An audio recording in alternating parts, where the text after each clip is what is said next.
Добрый день, будущие выпускники! Сегодня для вас небольшую лекцию провожу я, Скалина Алла Николаевна, доцент кафедры права и обществознания. И мы поговорим с вами о ЕГЭ по обществознанию.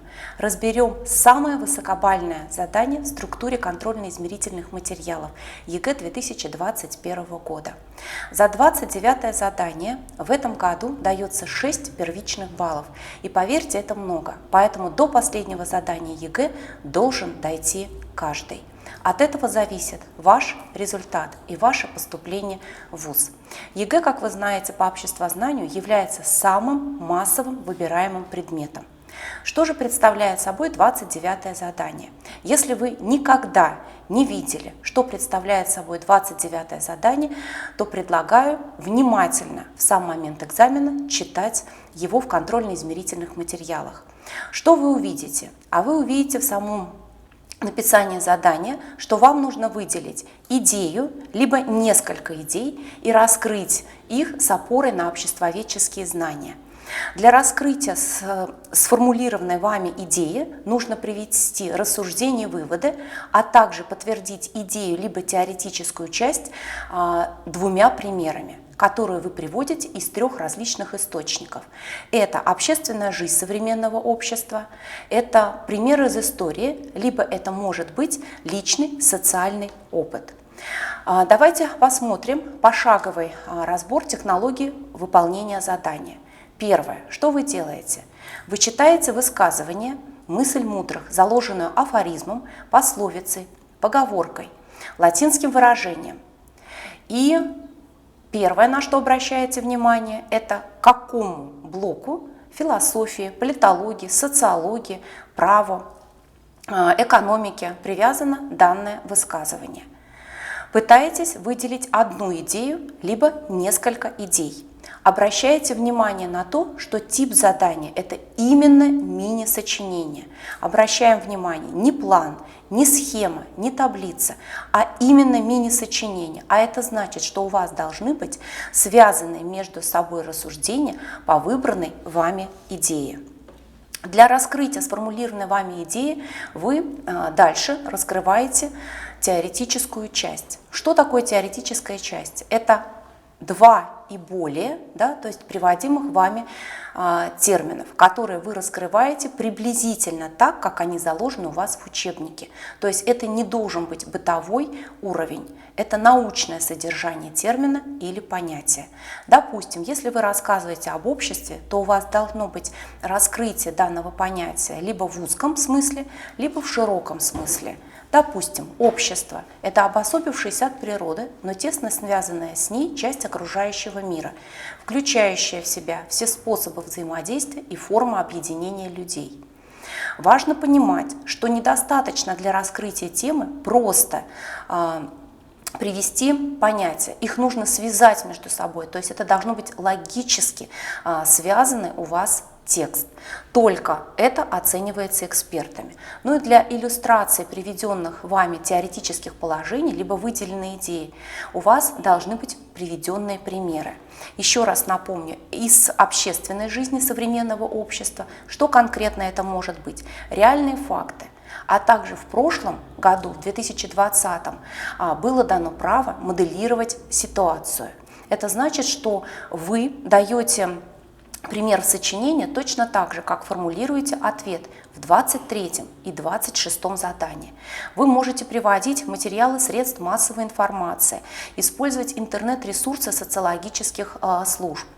Вы можете приводить также примеры из личного жизненного опыта. Как эксперт определяет, что у вас пример именно из этого источника? Ваши предложения начинаются примерно следующими формулировками. Я, моя семья, мои родственники, мои друзья. Кроме того, к личному жизненному опыту в прошлом году были отнесены все прочитанные вами книги, отсмотренные кинофильмы и добавлены еще просмотренные вами спектакли. Услышали ли вы содержание книг, спектаклей, обсудили ли вы просмотренные кинофильмы на уроке, здесь значения не имеет. Информацию воспринимали лично вы, читая либо слушая содержание произведения от учителя. И кроме того, предметная область в прошлом году была сужена до примеров только из истории. Но посмотрите, как звучит формулировка самого требования к заданию, что это примеры из истории, включая историю науки и техники, литературы и искусства. Каждый приводимый вами факт или пример должен быть сформулирован развернуто. Что значит развернуто? Это значит, что у вас не могут быть короткие формулировки. Да? Допустим, моя мама, мой папа доказывают приведенные мной рассуждения. То есть предложение должно быть сформулировано полностью. Или, допустим, в слайде вы видите следующее предложение, взятое из сочинения выпускника. Примером этого может служить Иван Грозный. Этот пример не будет засчитан, потому что развернутой формулировки нет. Кроме того, приводимые вами примеры должны быть связаны с теоретическими положениями, которые вы приводите, либо с выделенной вами идеей, либо идеями. Они не должны дублировать друг друга. Что означает выражение «пример дублирует»? Приводимый другой пример. Возьмем политологию. Да? Что вы можете написать, раскрывая тему об участии в политической жизни? Вы можете приводить различные формы участия. Допустим, это может быть референдум. И ваш пример, первый в сочинении, будет касаться чего? Что 1 июля 2021 года ваши родители, как и многие другие россияне, приняли участие в референдуме, связанном с внесением поправок в ныне действующую Конституцию Российской Федерации.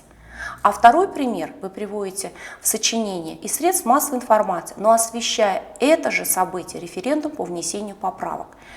Несмотря на то, что вам кажется, что это источник из личного жизненного опыта, да, приводимого примера, и это факт общественной жизни, потому что эта информация будет освещена вами из новостей СМИ, данные примеры экспертами будут оценены как дублирующие друг друга. Ну и в качестве примера хотелось бы разобрать с вами одно из сочинений, которое переводится в методических материалах на сайте ФИПИ. Итак, тема этого сочинения. Предприниматели должны быть готовы ставить перед собой неправдоподобные цели и должны быть готовы к поражениям. Высказывание Хонды. Посмотрите, насколько грамотно выпускник понимает, что за перефраз, то есть выделение или повторение в качестве идеи темы, заложенной уже в высказывании, он получит 0. Зная это, он что делает? Он подбирает синонимичные слова, пытаясь заменить слова либо словосочетания, заложенные в высказывании. Неправдоподобные цели заменяются у него крупными масштабами деятельности. Готовность к поражению заменяется словосочетанием «возможность крупных провалов». Дальше идет, вы видите, позиция самого выпускника. В сочинении, напоминаю вам, да, на протяжении уже последних лет позиция выпускника никак не оценивается, она не добавляет баллов, ну и эксперт не вычитает баллы за присутствующую позицию. Если вам нужно обозначить, что вы согласны с автором, и это помогает вам раскрывать теоретическую часть, то пусть данное предложение у вас присутствует. Но в принципе, еще раз, да, то есть эта часть сочинения может и отсутствовать. Дальше выпускник переходит к теоретической части, и мы видим, что он дает определение предпринимательской деятельности с научной точки зрения. Кроме того, дальше в теоретической части у него есть еще несколько, посмотрите, терминов. Это рыночная экономика и конкуренция. 3 термина, которые приводятся в теоретической части, они связаны между собой предложениями, которые дают, да, связность приводимому рассуждению выпускника. И на этом слайде вы видите пример с моделированной ситуацией. Еще раз то, что новым появилось в ЕГЭ 2020 года. Чем же будет отличаться пример с моделированной ситуацией в мини-сочинении от того, что вы можете использовать в 23-26 задании? Эта ситуация смоделирована, она будет у вас выражена не отдельным предложением, пусть даже развернутым, а, наверное, все-таки целым абзацем. В приводимом сочинении, посмотрите, это действительно целый полный абзац, который содержит несколько предложений, рассказывающих смоделированную ситуацию о 2 предпринимателях, гражданине Н и его товарище гражданине З, которые решили заняться предпринимательством. Но один рискнул и стал владельцем крупной кондитерской. А другой решил не заморачиваться, открыл маленький ларек и на объемах, обращаем внимание, что проиграл. Через несколько лет заканчивается спроектированная ситуация, у одного бизнес стал приносить прибыль и окупился, а у другого, который построил только ларек с рядом домом, бизнес прогорел. Вот так нужно формулировать смоделированные ситуации. И кроме того, в этом же сочинении есть правильно сформулированный, приведенный второй пример. Он относится сейчас к личному жизненному опыту. Выпускник или выпускница вспоминают персонажа из произведения Некрасова «Незнайка на Луне». Пример по пончику и соляному бизнесу. И здесь приводится пример, как соляной бизнес пончика прогорел. Да, в данном случае подтверждается выделенная идея, что предприниматель должен быть готов к поражению. Делается грамотный вывод. В целом посмотрите отдельным абзацем. Кроме того, я упомянула, что к фактам общественной жизни в прошлом году добавили и социологические опросы. Посмотрите тоже, как можно формулировать грамотно социологические опросы. В ходе проведенного социологического опроса среди жителей России по вопросу «Глобализация оказывает негативное или позитивное влияние», выпускник нам дает оценку дальше данных, которые дали респонденты. 67% населения ответили, что все же глобализация окажет положительное воздействие, 23% ответили, что негативное, и 10% затруднились с ответом. И дальше по соцопросу выпускник делает небольшой вывод. 6 баллов дается за выполнение 29-го задания. И первый балл – это ключевой. Его эксперт оценивает по первому критерию. Есть ли у вас правильно выделенная идея либо идея. Дальше идет 2 критерия, которыми эксперт оценивает теоретическую часть, теоретическое содержание мини-сочинения. В вашем сочинении эксперт выискивает теоретические положения, рассуждения, приводимые вами обществоведческие термины. Если у вас написана теоретическая часть и написана хорошо в соответствии с всеми требованиями, по критерию К2 эксперт поставит 2 балла. И если у вас нет некорректности, ошибок в приводимых положениях, рассуждениях, выводах, то будет добавлен за теоретическое содержание мини-сочинения по критерию К3 еще один бонусный балл. Критерий К4 – это оценка приводимых вами социальных фактов и примеров. Еще добавляют 2 балла. Напоминаем, что сочинение, мини-сочинение, да, оно все-таки имеет предметное содержание. И вы должны для написания сочинения вспомнить материалы, которые изучали вы по параграфам 10 и 11 классов. Что проверяется у вас? Это универсальные способы учебных действий. В том числе, даже не задумываясь, у вас проверяется умение и чтение, и говорение, и письмо. Но прежде всего письменное выражение мыслей. То есть проверяются метапредметные результаты, которые связаны с предметными. Что вы должны показать? Умение понять тему, осмыслить, раскрыть суть сочинения, подчинить свое мини-сочинение определенной мысли. Проверяется умение собрать информацию, проиллюстрировать ее примерами, умение составить письменный текст и многие другие. Для того, чтобы научиться писать мини-сочинения, их нужно просто писать в течение 10-11 класса, либо только 11 класса, знакомясь с контрольно-измерительными материалами, выложенными на сайте ФИПИ, и идти в КИМах, да, то есть в демо-версии до конца, то есть просмотреть даже тот материал, который касается оценивания мини-сочинения экспертом. Какие есть приемы обучения сочинению? Можно брать готовые сочинения, их вычитывать, находить недостатки, то есть ставить себя на сторону эксперта и смотреть, а вы бы сами по критериям ЕГЭ 2021 года поставили бы за это сочинение 6 баллов или нет? То есть, когда вы читаете готовые сочинения, вы видите недостатки либо положительные моменты. И это тоже один из эффективных способов подготовки к написанию сочинения. Вы редактируете текст, вы запоминаете то, что можете использовать в последующем в собственных сочинениях. Но еще раз напомню, что самое ключевое – это выбор темы, это выбор идеи, которая заложена в данной теме. Хочется показать еще несколько примеров сочинений, которые были в прошлом году. Посмотрите, вот самым выбираемым из тех, которые предлагаются, было высказывание Стива Джобса. Не имеет смысла нанимать толковых людей, а затем указывать, что им делать. Мы нанимаем толковых людей, чтобы они говорили, что делать нам. О чем данное высказывание? Конечно, о менеджерах, об управленцах, на которых строится работа очень многих эффективных предприятий. Поэтому что должно быть в теоретической части? Должно быть понятие менеджера, либо менеджмента. Да? То есть можно вспомнить, что в параграфе по обществознанию нам рассказывается о функциях менеджмента, исходя из идеи основоположника Файоля. Можно добавить, а какие из этих функций остались сейчас. Ну и привести примеры тех менеджеров, которые являются наиболее успешными. Напомню, что факты из истории мы берем, да, прям в учебниках истории, либо в учебниках экономики, которые нам в помощь.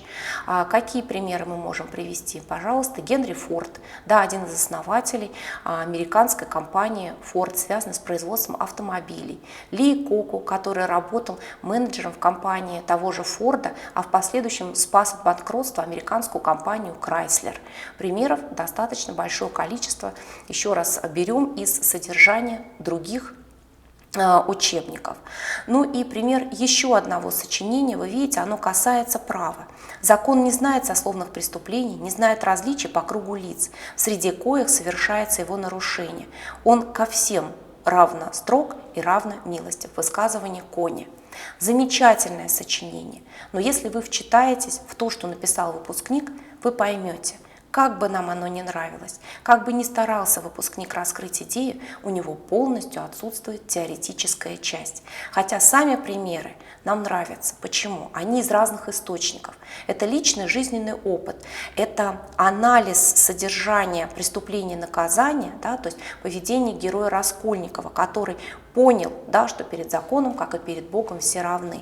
И второй пример – это пример исторический, который рассказывает о случае, произошедшем в XIX веке. То есть в данном случае, как эксперт бы оценил приведенное мини-сочинение. Первый балл был бы поставлен за выделенную идею, за теоретическую часть по двум критериям были бы поставлены нули, и, конечно, примеры были бы оценены идеально в 2 балла.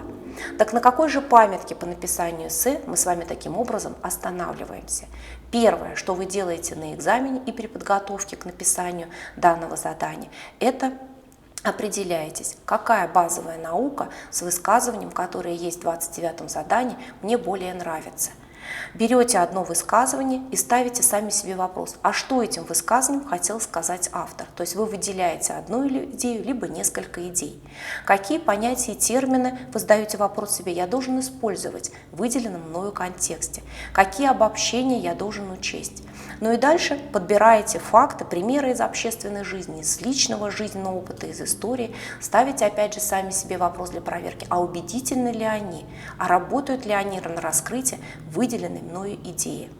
Ну и в качестве сравнения хотелось бы напомнить, что наш тип задания в ЕГЭ называется мини-сочинение, а не эссе, как тип олимпиадного задания. Поэтому все, что мы читаем об эссе, да, что это такое, какие жанровые особенности есть, мы забываем, когда мы пишем ЕГЭ по обществознанию. То есть у нас нет с вами свободного какого-то жанра, у нас нет с вами аспектности проблемы, которые нам надо выделить, у нас нет личностного характера восприятия проблемы в мини-сочинении ЕГЭ. И даже если мы с вами сравним, как оценивается олимпиадное эссе как тип заданий на региональном этапе до этого года, да, то мы видим, что критерии оценки эссе абсолютно другие. И даже посмотрите, памятка для олимпиадника по написанию эссе, она разнится. Надеюсь, что моя сегодняшняя небольшая беседа была вам полезной. И я довела до вас, да, то есть и алгоритм, и пошаговый разбор подготовки и выполнения задания 29. Еще раз напоминаю, что задание эссе олимпиадное и мини-сочинение, 29 задание в ЕГЭ по обществознанию – это разные понятия, поэтому и готовиться к ним нужно разными шагами и алгоритмами. Спасибо за ваше присутствие.